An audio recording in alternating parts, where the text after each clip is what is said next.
اسلام کے صاف ستھرے اور پاکیزہ دین کو اسی دین کے نام لیواؤں نے مختلف بدعات کے ذریعے آلودہ کر دیا۔ ویسے تو کوئی بھی مہینہ بدعات و خرافات سے خالی نہیں، مگر رجب وہ مظلوم مہینہ ہے جو کثرت بدعات کی وجہ سے ظلمات بعضها فوق بعض کا مظہر بنا دیا گیا۔ رجب 4 حرمت والے مہینوں میں سے ایک مہینہ ہے۔ 3 مہینے لگاتار ذوالقعدہ، ذوالحجہ اور محرم، اور یہ چوتھا رجب ہے۔ اس کے علاوہ اس مہینے کی کوئی خاص فضیلت یا اس مہینے کی کوئی خاص عبادت یا کوئی افضل عمل نہیں ہے۔ لوگوں کی بات کریں تو رجبی عمرہ ہے۔ بعض لوگ بطور خاص اس مہینے میں عمرہ کرنے کو بہت اجر و ثواب کا کام سمجھتے ہیں۔ اس عمل پر کتاب و سنت میں، قرآن و حدیث میں اور عمل صحابہ سے کوئی دلیل نہیں ملتی۔ اور صلاۃ الرغائب، نفل نماز کا یہ ایڈیشن بھی آپ کو قرآن و حدیث میں کہیں نہیں ملے گا۔ نبی کریم صلی اللہ علیہ وسلم کے دنیا سے تشریف لے جانے سے تقریباً 550 سال بعد اسے رجب کے نوافل کے طور پر ایڈٹ کیا گیا۔ ایک من گھڑت روایت کو بنیاد بنا کر اس بدعت کی عمارت کھڑی کی گئی۔ اس موضوع روایت کے مطابق یہ ایک نماز ہے جس کا نام اس کے وضاعین نے صلاۃ الرغائب رکھا۔ یہ نماز ماہ رجب کی پہلی جمعرات کا روزہ رکھنے کے بعد جمعے کی شب مغرب اور عشاء کی نماز کے درمیان ادا کی جاتی ہے۔ اس نماز کی 12 رکعتیں ہوتی ہیں۔ ہر 2 رکعت کے بعد سلام پھیرا جاتا ہے۔ نماز کی ہر رکعت میں سورۃ الفاتحہ کے بعد 3 مرتبہ سورۃ القدر اور 12 مرتبہ سورۃ الاخلاص پڑھی جاتی ہے۔ نماز کے اختتام پر 70 مرتبہ یہ درود شریف اللہم صلی علی محمد النبی الامی وآلہ یہ پڑھا جاتا ہے۔ پھر 2 سجدے کیے جاتے ہیں۔ پھر سجدے میں 70 مرتبہ سبوح قدوس رب الملائکۃ والروح پڑھا جاتا ہے۔ سجدے کے بعد یہ دعا رب اغفر وارحم وتجاوز عما تعلم انک انت العزیز الاعظم 70 مرتبہ یہ پڑھی جاتی ہے۔ پھر دوسرے سجدے میں بھی اسی طرح کیا جاتا ہے۔ اس کے بعد نماز پڑھنے والا اپنی جو بھی حاجت بیان کرے گا اس کی وہ حاجت پوری ہو جائے گی۔ اس خود ساختہ نماز کی ایسی مبالغہ آمیز فضیلتیں بیان کی گئی ہیں کہ جن سے یہ نماز خود بخود باطل اور بدعت ٹھہر جاتی ہے۔ سوچنے والے یہ نہیں سوچتے کہ فضیلت بن ہی تب سکتی ہے جب ہمارے نبی صلی اللہ علیہ وسلم کی زبان سے جاری ہو۔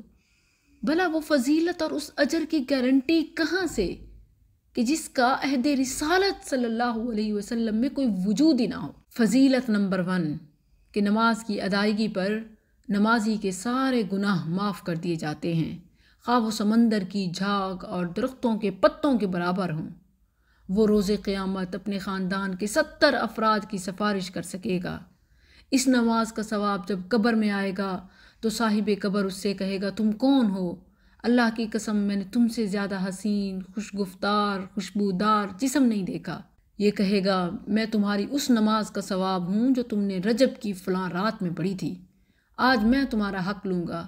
قبر میں تمہاری تنہائی دور کروں گا، تمہاری وحشت کو دور کروں گا۔ روز قیامت میں تمہارے سر پر سایہ فگن رہوں گا اور تم کبھی خیر سے محروم نہیں رہو گے۔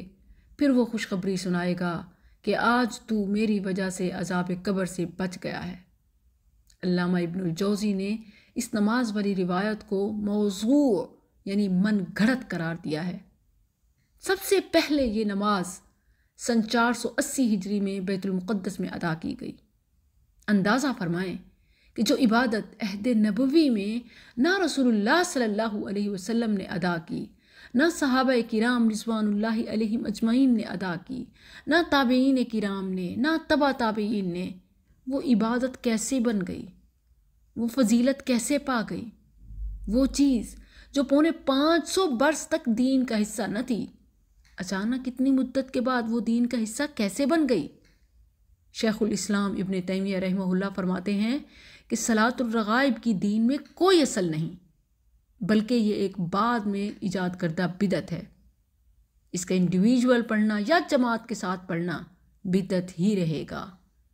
صحیح مسلم میں ثابت ہے کہ نبی کریم صلی اللہ علیہ وسلم نے جمعہ کی رات قیام کرنے کے لیے اور جمعے کے دن کو روزہ رکھنے کے لیے خاص کرنے سے منع فرمایا۔ اس کے بعد پیش ہیں رجبی کنڈے۔ اس ماہ کی ایک اور نہایت مکروہ اور خطرناک بدعت رجبی کنڈوں کے نام سے مشہور ہے۔ بہت سے لوگ ماہ رجب کی 22 تاریخ کو امام جعفر صادق رحمہ اللہ کے نام کے کنڈے بھرتے ہیں۔ اس بدعت کو ثابت کرنے کے لیے الگ جھوٹی داستان وضع کی گئی ہے کہ مدینہ طیبہ میں ایک غریب لکڑہارے کی بیوی وزیر کے محل میں جھاڑو دیا کرتی تھی۔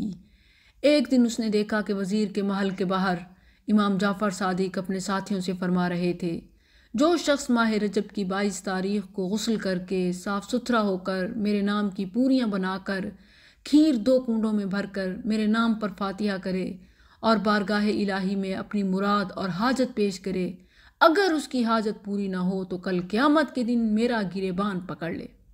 لکڑہارے کی بیوی نے ایسا ہی کیا، چنانچہ اس کا شوہر بہت سارا مال لے کر لوٹا اور شاندار محل تعمیر کر کے اس میں رہنے لگا۔ وزیر کی بیوی نے کنڈوں کا انکار کیا تو اس کے شوہر کی وزارت چلی گئی۔ پھر جب اس نے کنڈوں کی حقیقت کو تسلیم کر کے کنڈے بھرے تو اس کی وزارت بحال ہوئی۔ اس کے بعد بادشاہ اور اس کی قوم کے لوگ ہر سال بڑے اہتمام سے کنڈے بھرنے لگے۔ اس سارے قصے میں شرک اکبر پر مبنی اعمال کی طرف دعوت دی گئی ہے۔ شریعت اسلامیہ میں اللہ کے سوا کسی نبی، ولی، جن یا فرشتے کے نام پر کوئی صدقہ و نیاز دینا شرک اکبر ہے۔ نیاز دینا عبادت ہے اور عبادت خالص اللہ کا حق ہے۔ کسی دوسرے کو اس میں شریک کرنا بہت بڑا جرم ہے۔ اس کہانی میں 22 رجب کی تاریخ جو متعین کی گئی ہے، امام جعفر صادق رحمہ اللہ کی نہ تو یہ ولادت ہے اور نہ ہی یہ وفات، نہ ہی ان کی زندگی کے کسی اہم واقعے سے اس کا تعلق بنتا ہے۔ یہ اصل میں رافضیوں کی ایک گھناؤنی سازش ہے۔ 22 رجب سیدنا امیر معاویہ رضی اللہ عنہ کی وفات کا دن ہے۔ یہ لوگ ان کی وفات کے دن خوشی مناتے ہیں اور اس دن میں کھانے پینے کا خصوصی اہتمام کرتے ہیں، مگر اپنے اس خبث باطن پر پردہ ڈالنے کے لیے جھوٹی داستانیں اور من گھڑت کہانیاں سنائی جاتی ہیں۔ ماہ رجب کے حوالے سے ایک اور خاص بدعت 27 رجب کو جشن معراج کے نام سے ہے۔ اس رات میں مختلف عبادتیں کی جاتی ہیں جس کے بارے میں قرآن و سنت میں کوئی دلیل نہیں ملتی۔ 27ویں کی رات کو قیام کرنا، نماز شب معراج پڑھنا، محفلیں منعقد کرنا، واقعہ اسراء و معراج پڑھنا، یہ سب وہ ایجادات ہیں جن کا دین سے تعلق نہیں۔ سب سے پہلے تو 27 رجب کو شب معراج ماننا یہی ثابت نہیں۔ محدثین، مفسرین، تاریخ دانوں کے اس حوالے سے مختلف اقوال ہیں کہ شب معراج کون سی ہے، اور بالفرض اگر یہی 27 رجب ہی شب معراج ہو تو رسول اللہ صلی اللہ علیہ وسلم کی زندگی میں اس واقعے کے بعد کتنے سال آئے، کتنی بار یہ رات ریپیٹ ہوئی؟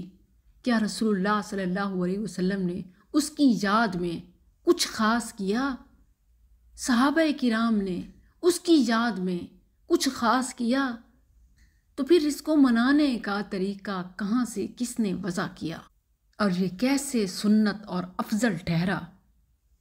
ماہ رجب کی مروجہ بدعات میں سے ایک اور بدعت اس مہینے میں زیادہ سے زیادہ روزے اور قیام کا اہتمام کرنا ہے۔ اس مہینے کی پہلی، دوسری، تیسری اور 7ویں تاریخ کا روزہ اور کبھی تو پورے مہینے کا روزہ رکھا جاتا ہے۔ ان روزوں کو سنت ثابت کرنے کے لیے ایسی روایات کا سہارا لیا جاتا ہے جنہیں خود محدثین نے ماننے سے انکار کیا اور من گھڑت قرار دیا۔ رجب کی پہلی تاریخ کو ہزاری نماز پڑھنا، 15ویں رجب کو داؤد کی نماز پڑھنا، مردوں کی طرف سے اس مہینے میں صدقہ و خیرات کرنا، اس ماہ میں بطور خاص قبروں کی زیارت کرنا، یا کوئی مخصوص عمل، مخصوص تسبیح یا خاص